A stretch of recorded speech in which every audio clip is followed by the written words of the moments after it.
Hello friends, ചില ആളുകളുണ്ട് നമ്മുടെ വിവാഹം കഴിഞ്ഞു കഴിഞ്ഞാൽ എല്ലാ ഉത്തരവാദിത്തങ്ങളും ഭർത്താവിൻ്റെ തലയിലേക്ക് ഇട്ട് കൊടുത്തിട്ട് വളരെ ഫ്രീ ആയിട്ട് നടക്കാമെന്ന് ആഗ്രഹിക്കുന്ന ഒരുപാട് പേരുണ്ട് അല്ലേ. അപ്പോൾ അങ്ങനെയുള്ള ആളുകളെ കുറിച്ചിട്ടാണ് ഞാൻ സംസാരിക്കുന്നത് കേട്ടോ. അപ്പം നിങ്ങൾ വിചാരിക്കുന്നുണ്ടാവും ഇനിയിപ്പോൾ കല്യാണമൊക്കെ കഴിഞ്ഞു, എല്ലാ ഉത്തരവാദിത്തങ്ങളും നമ്മുടെ ഹസ്ബൻഡിൻ്റെ തലയിൽ ഇട്ട് കൊടുത്തിട്ട് വളരെ ഫ്രീ ആയിട്ട് നമുക്ക് ജീവിക്കാമെന്ന് വിചാരിക്കുന്നുണ്ടാവും. പക്ഷേ നിങ്ങളത് ചെയ്യുന്നത് ഒരു വലിയ അബദ്ധമാണ് കേട്ടോ. കാരണം എന്താണെന്ന് വെച്ചാൽ നമ്മുടെ കുറച്ച് കാര്യങ്ങളിലെങ്കിലും നമ്മൾ എന്ത് ചെയ്യണം, ഇനീഷ്യേറ്റീവ് എടുത്തിട്ട് കുറച്ചൊക്കെ റിസ്ക് എടുക്കാൻ വേണ്ടിയിട്ട് തയ്യാറാവണം. ഇപ്പം ഇവനൊന്ന് പുറത്ത് പോവുകയാണെങ്കിലും ഒറ്റയ്ക്ക് പോകാനോ ഒരു സാധനങ്ങൾ വാങ്ങിക്കാനോ ഒന്നും നമ്മൾ വലുതായിട്ടൊന്നും മെനക്കെടില്ല അല്ലേ. അതേപോലെ നമ്മുടെ എന്ത് കാര്യങ്ങളുണ്ടെങ്കിലും ഒരു ഫോം വാങ്ങിക്കാനാണെങ്കിലും ഫോം പൂരിപ്പിക്കാനാണെങ്കിലും അല്ലെങ്കിൽ ഒരു ഹോസ്പിറ്റലിൽ പോകാനാണെങ്കിലും ഒരു കടയിൽ പോകാനാണെങ്കിലും എന്തെങ്കിലും സാധനങ്ങൾ പർച്ചേസ് ചെയ്യാനാണെങ്കിലും ഒക്കെ തന്നെ ഹസ്ബൻഡ് എത്ര തിരക്കിലാണെങ്കിലും നമ്മൾ ഒറ്റയ്ക്ക് പോകാനോ അല്ലെങ്കിൽ വേറെ ആരെങ്കിലും വീട്ടിലുള്ള മറ്റ് ആളുകളെ കൂട്ടിയിട്ട് പോകാനൊന്നും നമ്മൾ കഷ്ടപ്പെടില്ല. കല്യാണം കഴിഞ്ഞാൽ പൊതുവേ സ്ത്രീകൾക്കുള്ള വലിയൊരു എന്താ പറയുക, വലിയൊരു പ്രശ്നമാണത്. അപ്പം നമ്മളെന്ത് ചെയ്യും, എല്ലാത്തിനും വൈകുന്നേരം ഹസ്ബൻഡ് വരട്ടെ, വന്നതിന് ശേഷം പോവാം എന്നുള്ള ഒരു ചിന്താഗതിയിൽ. അത് ഈ കുലസ്ത്രീ ആയിട്ടൊന്നും അല്ല കേട്ടോ, അതൊന്നും അല്ല. അതെനിക്കും അറിയാം, ഞാനും ചെയ്തുകൊണ്ടിരുന്ന കാര്യമാണ്. അതിൻ്റെ ദൂഷ്യഫലങ്ങൾ അനുഭവിച്ച ആളുമാണ് ഞാൻ കേട്ടോ.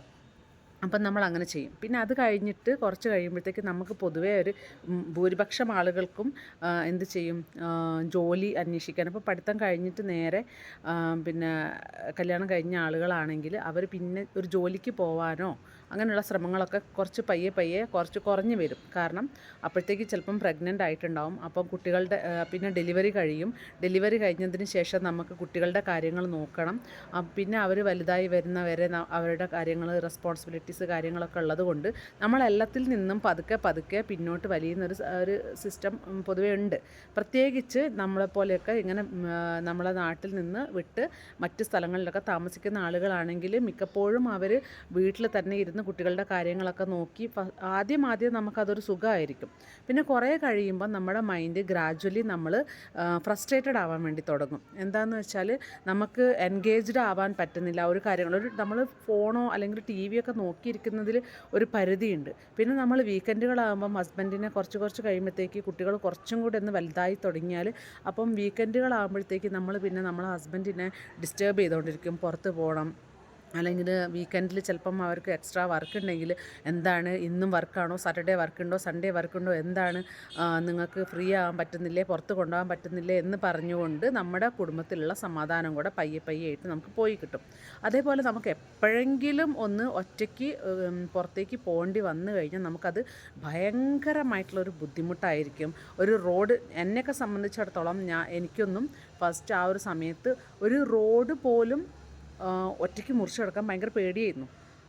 അപ്പോൾ ഞാനിങ്ങനെ ചിന്തിക്കും, കല്യാണത്തിന് മുമ്പ് ഞാൻ ജോലി ചെയ്തുകൊണ്ടിരുന്ന ആളാണ്. ഞാനൊരു ബിസിനസ് മാനേജറായിട്ട് വർക്ക് ചെയ്യുന്നുണ്ടായിരുന്നു.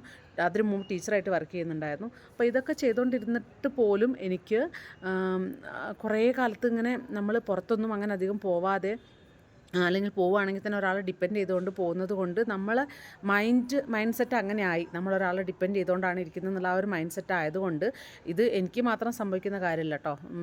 ഒരു 50% എന്ന് പറയാം ഞാൻ. 50% ആളുകൾക്ക് സംഭവിക്കുന്നതാണ്.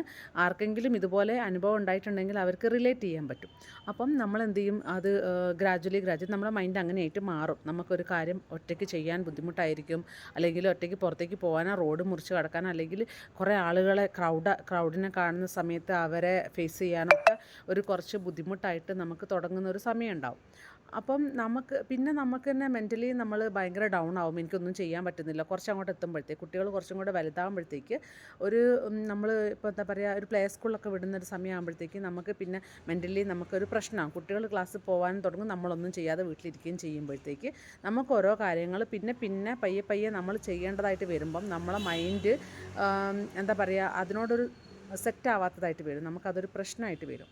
അപ്പം ഈ ഒരു സമയങ്ങളിൽ പിന്നെ നമുക്ക് എന്ത് ചെയ്യും, ഈ കുട്ടികൾ 12 മണിയൊക്കെ ആകുമ്പോഴത്തേക്ക് പ്ലേ സ്കൂളൊക്കെ ആണെങ്കിൽ 12 മണിയാകുമ്പോഴത്തേക്ക് കുട്ടികൾ തിരിച്ചെത്തും.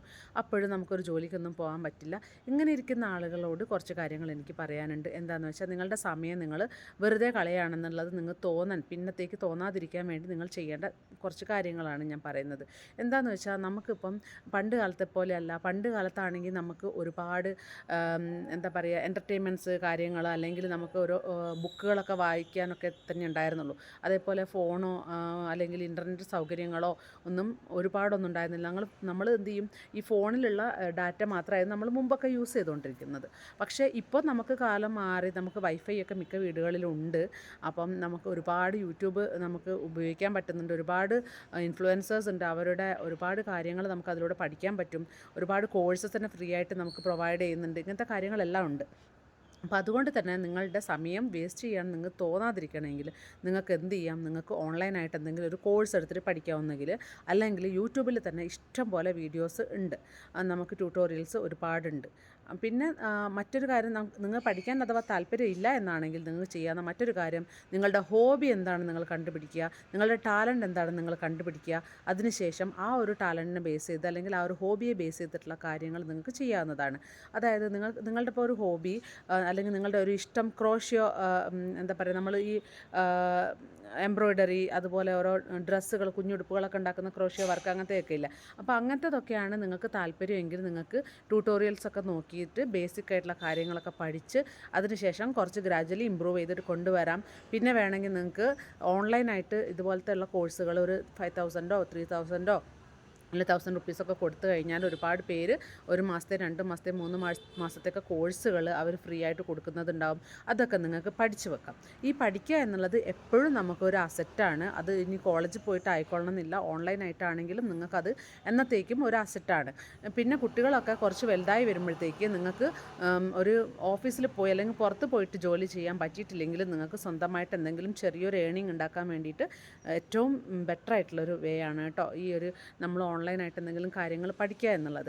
അപ്പോൾ നിങ്ങൾ എത്ര സമയം, ചിലപ്പോൾ ഒരുപാട് പേര് ഒരുപാട് സമയം വെറുതെ റീൽസ് കണ്ട് വേസ്റ്റ് ആക്കുന്നുണ്ടാവും. നമുക്ക് ഒരു ഉപയോഗവും ഇല്ലാത്ത വെറുതെ കോമഡികളോ അതും വേണ്ടാന്ന് ഞാൻ പറയുന്നില്ല. കാരണം നമ്മുടെ മൈൻഡ് റിഫ്രഷ് ചെയ്യാനും മൈൻഡ് റിലാക്സ് ആവാനും അതൊക്കെ അത്യാവശ്യമാണ്. പക്ഷേ അതിൻ്റെ ഒപ്പം തന്നെ നമുക്ക് ഗുണമുള്ള വീഡിയോസും കൂടെ കാണാൻ വേണ്ടി ശ്രദ്ധിക്കണം. അപ്പോൾ പഠിക്കാനുള്ള അത്തരം കാര്യങ്ങൾ നമുക്ക് വീഡിയോ ആയിട്ട് ഫ്രീ ആയിട്ട് കിട്ടുന്ന സമയത്ത് നമ്മളത് എടുക്കുക, വായിക്കുക, പഠിക്കുക ഒക്കെ ചെയ്യുക. പിന്നെ ഒരുപാട് കമ്പനികൾ ഫ്രീ ആയിട്ടുള്ള കോഴ്സുകൾ പ്രൊവൈഡ് ചെയ്യുന്നൊരു സർട്ടിഫിക്കേഷൻ കോഴ്സുകളുണ്ട്. ഗൂഗിൾ അല്ലെങ്കിൽ യൂഡെമി പോലെയുള്ള ഒരു 500 1000 റുപ്പീസ് പേ ചെയ്താൽ നമുക്ക് സർട്ടിഫിക്കറ്റ് കോഴ്സസ് യൂഡെമി പോലെയുള്ളത് പ്രൊവൈഡ് ചെയ്യുന്നുണ്ട്. ഗൂഗിൾ പോലെയുള്ളവർ, പിന്നെ കമ്പനീസ് ഇതുപോലെ ഫ്രീ കോഴ്സസ്, ഡിജിറ്റൽ മാർക്കറ്റിംഗ് അതുപോലെയുള്ള കോഴ്സസൊക്കെ അവർ ഫ്രീ ആയിട്ട് പിന്നെ പ്രൊവൈഡ് ചെയ്യുന്നുണ്ട്. അപ്പം നമ്മുടെ ടാലൻറ്റ് എന്താണെന്ന് കണ്ടുപിടിക്കുക. പിന്നെ ഉള്ള സ്കില്ലിനെ നമുക്ക് ബൂസ്റ്റ് ചെയ്യാനുള്ള ഒരുപാട് കാര്യങ്ങളുണ്ട്. ഇപ്പം എന്താ പറയുക, എന്തെങ്കിലും ഒരു കാര്യത്തിനെ കുറിച്ച് നമുക്കറിയില്ല, സോഷ്യൽ മീഡിയനെ കുറിച്ചിട്ട് നമുക്കറിയില്ല, എഡിറ്റിങ്ങിനെ കുറിച്ച് നമുക്കറിയാത്ത കാര്യങ്ങളാണെങ്കിൽ അത്തരം കാര്യങ്ങൾ നമുക്ക് ചെയ്യാവുന്നതാണ്. പിന്നെ യൂട്യൂബ് വീഡിയോസ്, നമുക്ക് കണ്ടൻറ് ക്രിയേഷൻ നമുക്ക് ചെയ്യാവുന്നതാണ്. ഇങ്ങനെയുള്ള ഒരുപാട് കാര്യങ്ങൾ നമുക്ക് വീട്ടിലിരുന്നു കൊണ്ട് തന്നെ അമ്മമാർക്ക് ചെയ്യാവുന്നതാണ് കേട്ടോ. അതുകൊണ്ട് എൻ്റെ ഭാവി മുഴുവനും തകർന്നു പോയി, ഞാൻ കല്യാണം കഴിച്ചതോടെ ഞാൻ നശിച്ചു പോയി, എനിക്കിനി ഒന്നും ചെയ്യാൻ പറ്റില്ല, എൻ്റെ ജീവിതം ഇതോടുകൂടി അവസാനിച്ചു എന്നൊന്നും കരുതിയിട്ട് ആരും ഇനിമേലിൽ വിഷമിക്കേണ്ട. ഇങ്ങനെയുള്ള കാര്യങ്ങളൊക്കെ നമുക്ക് ചെയ്യാവുന്നതേ ഉള്ളൂ.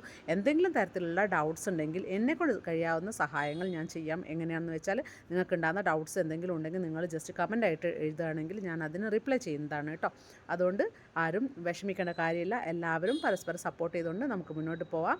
അടുത്ത വീഡിയോയിൽ വീണ്ടും കാണാം. അതുവരേക്കും ബൈ, ടാറ്റാ.